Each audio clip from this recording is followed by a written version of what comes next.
நண்பர்களே, நீங்கள் பார்த்து கொண்டு இருப்பது உங்கள் கௌசிகா ரிவ்யூ. சரி வாங்க வீடியோக்குள்ள போய் என்ன நடக்க போகுது அப்படின்னு சொல்லிட்டு பாத்தீங்கன்னா, நம்ம மல்லி இருக்காங்களா, அவங்க மேல வீண் பழி சுமத்ததுக்கோசரம் அந்த முட்டையை மாத்தி வச்சிடறாங்க ரஞ்சிதமும் ராஜேஸ்வரியும்.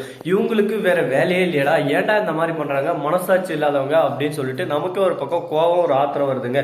என்னங்க பண்றது, பல குழந்தைகள் இருக்கு, இதுல ஒரு மிஸ்டேக் ஆனாலும் ஒரு குழந்தைக்கு இது கரெக்டா ஒத்துக்கனாலும் உயிரே போறதுக்கு வாய்ப்பு இருக்கு. இந்த மாதிரி எக்ஸ்பிளைன் ஆன முட்டையை வைக்கிறது ரொம்பவே தப்புங்க. இந்த ரஞ்சனும் ராஜேஸ்வரி பண்ணது ரொம்ப ரொம்ப மோசம். அவங்களுக்கு எதனா ஒண்ணு தக்க தண்டனை வாங்கி தந்தே ஆகணும்.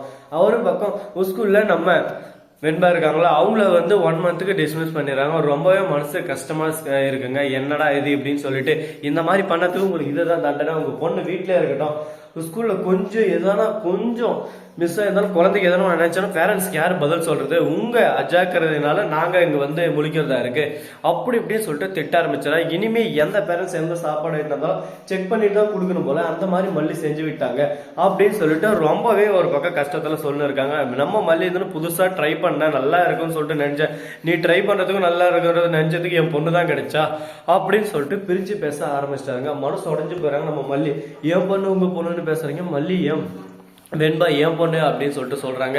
நீ எப்ப வெண்பா கிட்ட இந்த மாதிரி ஒரு வேலை செஞ்சு இதுக்கு மேல நான் சொல்லிட்டேன் பார், இந்த வீட்டுல சாப்பாடு செய்யறதுக்கு எந்த ஒரு அருகதையும் உனக்கு இல்லை, இந்த வீட்டுல சாப்பாடு செய்யறேன் அது செய்யறேன் நீ எழுதுறாத அப்படின்னு சொல்லிட்டு சொல்ல ஒரு பக்கம் அப்படியே சும்மா வெண்பாவுக்கு கோவம் வந்தது. என்னடா எப்ப பார்த்தாலும் அம்மாவை திட்டினே இருக்கீங்க, எதுக்காக இப்ப திட்டுறீங்க, அம்மா என்ன தப்பு பண்ணாங்க, சும்மா சும்மா அம்மாவை திட்டினே இருக்கீங்க அப்படி இப்படின்னு சொல்லிட்டு கேட்க, வெண்பா உனக்கு எதுவும் தெரியாது நீ சைலண்டா இரு. ஒரு பக்கம் பிரின்சிபால் இருந்து என்ன சொல்றாங்க அப்படின்னு சொல்லிட்டு பார்த்தா, வெண்பா பெரியவங்க பேசணும் குறுக்க பேசக்கூடாது, சைலண்டா இருக்கணும் அப்படின்னு சொல்லிட்டு திட்டிடுறாங்க. உடனே அங்கிருந்து அந்த லெட்டரை வாங்கிட்டு ஒரு பக்கம் போறாங்க. வீட்டுக்கு போனதும் ரொம்பவே கோத்தல இருக்காரு. ஒரு பக்கம் ராஜேஸ்வரன் டே என்னடா ஆச்சு, எதுக்குடா அவ்வளவு பரபரப்பா போனேன் அப்படி இப்படின்னு சொல்லிட்டு கேட்க, அங்க கிச்சனுக்கு வாங்க ஒரு நிமிஷம் அப்படின்னு சொல்லிட்டு சொல்றாங்க.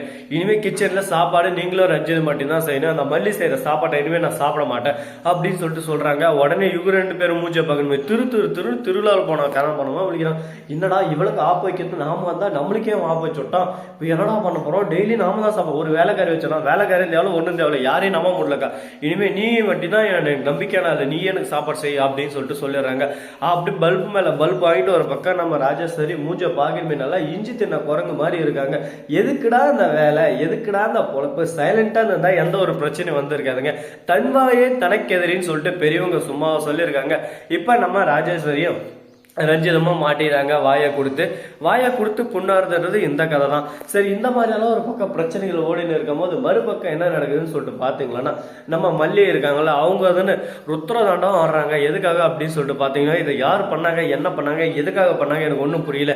ஆனா நான் எல்லாம் பார்த்தேன்னு அந்த கடைக்காரங்கிட்ட போய் ஏறு கடைக்காரன் என்னவா பேசினு இருக்க, என்னை பார்த்தா உனக்கு எக்ஸ்பிளைன் முட்டை தர மாதிரி தெரியுதா, நல்ல முட்டை தான் கொடுத்தேன், உங்க வீட்டுல இருந்து இன்னொரு பொண்ணு தான் எக்ஸ்பிளைன் முட்டையை கேட்டு வாங்கின்னு போனான் அப்படின்னு சொல்லிட்டு சொல்றாங்க. என்ன சொல்றீங்க அப்படின்னு சொல்லிட்டு கேட்டதும் ஒரு நிமிஷம் கவனிச்சது. அதுக்கு அப்புறம் தான் தெரியுது, ஓஹோ இதெல்லாம் நம்ம வீட்டுல அந்த 2 மாட்டடிமைங்க வேலை தானா, சரி ஓகே அவங்களுக்கு இனிமே இருக்கு, இப்ப நான் சாப்பாடு செய்யக்கூடாதுல்ல, அவங்கள வச்சு செய்ய போறேன், அவங்கள வச்சு என்ன பண்றேன்னு மட்டும் பாரு அப்படின்னு சொல்லிட்டு நம்ம மல்லி அவங்களோட ஆட்டத்தை ஆரம்பிக்கிறாங்க.